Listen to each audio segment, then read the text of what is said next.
يا أيها الذين آمنوا أطيعوا الله ورسوله ولا تولوا عنه وأنتم تسمعون।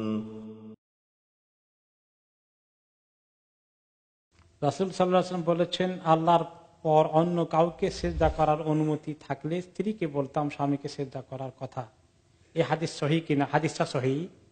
বাস্তবতা হচ্ছে বেশিরভাগ স্ত্রীরাই চায় স্বামীকে অধীনস্থ করে তার কথা মতো চালাতে।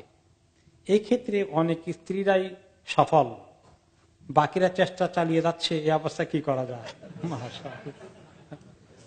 এখন বাকি অবস্থা কি করা? এখন স্ত্রীদের এগুলো মোকাবিলা করার জন্য স্বামীদের ট্রেড ইউনিয়ন করা দরকার। সুবহানাল্লাহ। এই সংগ্রাম আন্দোলন চালিয়ে সুখ শান্তির জীবন যাপন করা যায় না, ঠিক কিনা? কিভাবে এই সুখ শান্তি পেতে পারবেন? একজন মা তার কন্যাকে বিয়ে দিলেন, একজন জ্ঞানী মা আমাদের সালফে সালিহিনের জমানায় বিয়ে দিয়ে কন্যাকে স্বামীর হাতে তুলে দেওয়ার সময় স্বামীর বাড়িতে যাচ্ছে, বললেন, দেখো মা, তোমার স্বামীর এমন ভাবে খেদমত করবে যে তুমি তার কৃত দাসীর মতো চলবা আর তাকে তোমার মনিব মনে করবা। তো মেয়েটার কাছে কেমন লাগলো? এত কড়া কথা, এত কঠিন কথা। আমি তো একজন স্বাধীন মহিলা, আমি তো কৃত দাসী না। মা একটু পরে বলেন যে, দেখো মা, তুমি যদি এমন করো তাহলে দেখবে যে কয়েকদিন পরেই সেই তোমার কৃত দাসের মতো হয়ে গেছে। তুমি তার এমন খেদমত করা শুরু করে দিলে সে এত খুশি হয়ে যাবে, তখন সে তোমার কোনো কথাই, কোনো আবদারই আর অপূরণ রাখবে না। তাহলে এই তরিকায় একে অপরের সঙ্গে সম্পর্ক কায়েম করা দরকার। স্বামীর চিন্তা থাকবে যে আমার স্ত্রীর সুখ শান্তি খুশি কিভাবে হয়, আমি সেভাবে চলি, নাকি নিজের খুশির জন্য চলবে শুধু? যদি নিজের খুশি, নিজের এই সেলফিশ স্বার্থপরতা কাজ করে, তাহলে হবে না। স্বামীর খেয়াল থাকবে আমার স্ত্রীকে খুশি রাখবে, আর স্ত্রীর খেয়াল করতে হবে আমার স্বামীকে কিভাবে খুশি করা যায়। তাহলে এইরকম যদি প্রতিযোগিতা চলে, এটাই হচ্ছে শান্তির মূল কেন্দ্র। এই তরিকায় প্রতিযোগিতা করুক, কিন্তু যদি নিজেরটাকে আমরা নিজের অধিকারের জন্য শুধুমাত্র চিৎকার করে, তাহলে উল্টা হয়ে যায়, অশান্তি শুরু হয়ে যায়। তা আসলে এগুলো আমাদের ইসলামিক জ্ঞানের অভাব আছে। এই হাদিসগুলো সহিহ, অনেক ব্যাপার। এই একটা হাদিস না, বহু হাদিস আছে। এক মহিলাকে দেখলেন, নবী করিম সাল্লাল্লাহু আলাইহি ওয়াসাল্লাম ওনার সামনে পড়লো, তিনি বলেন, আগাতে বালিন আনতি,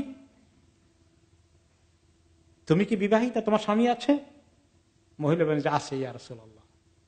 কাইফা আনতা বিহি আও কাইফা আনতা মিনহু, তার সঙ্গে তোমার সম্পর্কটা কেমন, কিরকম তার সঙ্গে ব্যবহার করো? তিনি বলেন, ইয়া রাসূলুল্লাহ, আমি যথেষ্ট চেষ্টা করি তার সম্মান, তার ব্যাপারে আমি তার হক আদায় করার, তার দায়িত্ব পালনের জন্য আমি কোনো ত্রুটি করি না পারতপক্ষে। তিনি বললেন, ভালো করে দেখো, ফাইন্নামা হুয়া জান্নাতুকি ওয়া হুয়া নারুকি, মনে রেখো তোমার স্বামী তোমার জান্নাতের কারণ হবে, তোমার স্বামী তোমার জাহান্নামের কারণ হবে। মানে স্বামী খুশি থাকলে, আর হাদিস যেটা তার ব্যাখ্যা করেছে, মহিলা যে ফরজ কাজগুলো কোন রকমে করে, অতিরিক্ত নফল ইবাদত নাও করে, সাল্লাত সালাতাহা খামসাহা ওয়া সামাত সিয়ামাহা, যদি সেই 5 ওয়াক্ত ফরজ পড়ে আর 5 ওয়াক্ত রমাদানের রোজাটা রাখে, এর বাইরে অতিরিক্ত নফল ইবাদত নাও করতে পারে, কিন্তু তার স্বামী তার প্রতি খুশি থাকে, এই কারণেই আল্লাহ তাআলা সমস্ত দরওয়াজা খুলে দিবেন জান্নাতের। 8টি দরওয়াজার সবগুলো খুলে যাবে। যে দরজা দিয়ে চান তিনি জান্নাতে ঢুকে যেতে পারবেন। এত দায়িত্ব কর্তব্যের কথা বলা হয়েছে, এত মর্যাদা স্বামীর শান রক্ষা করতে পারলে। তেমনি তিনি পুরুষদেরকেও তাই বলেছেন, ফাস্তাউসু বিন-নিসাই খায়রা, দেখো মহিলাদেরকে বাম পাজরের হাত থেকে তৈরি করা হয়েছে, তারা একটু একটু উল্টাপাল্টা মাঝে মধ্যে করবে, তুমি এটাকে সয়ে সয়ে নাও, সয়ে সয়ে নাও, ম্যানেজ করে চলো। সোজা করতে গেলে ভেঙে যাবে, আবার বাঁকা রেখে দিলে বাঁকা হইতেই থাকবে। নরমে গরমে দোনো রকমে চালাও, হ্যাঁ, প্ল্যান করে করে চলো। তারপরে বললেন যে খাইরুকুম খাইরুকুম লিআহলিহি ওয়া আনা খাইরুকুম লিআহলি, তোমাদের মধ্যে ওই রকম লোক, ওই লোকগুলোই ভালো যে স্ত্রীর প্রতি ভালো ব্যবহার করে, ভালো আচরণ করে।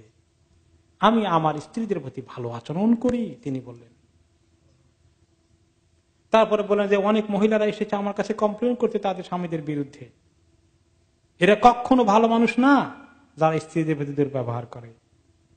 তাহলে ইসলামী শরীয়ত পুরুষকে এভাবে উৎসাহিত করেছে স্ত্রীর প্রতি ভালো ব্যবহার করতে, স্ত্রীকে বলেছে স্বামীর প্রতি ভালো ব্যবহার করতে। এই উভয় পক্ষ থেকে যখন এরকম আন্ডারস্ট্যান্ডিং, এরকম বুঝ থাকবে, তখনই সেখানে আল্লাহ রাব্বুল আলামিনের পক্ষ থেকে লিতাসকুনু ইলাইহা ওয়া জাআলা বাইনাকুম মাওয়াদ্দাতান ওয়া রাহমা, এত সুন্দর পুরস্কারের কথা আল্লাহ তাআলা কোরআনে পাকে বলেছেন।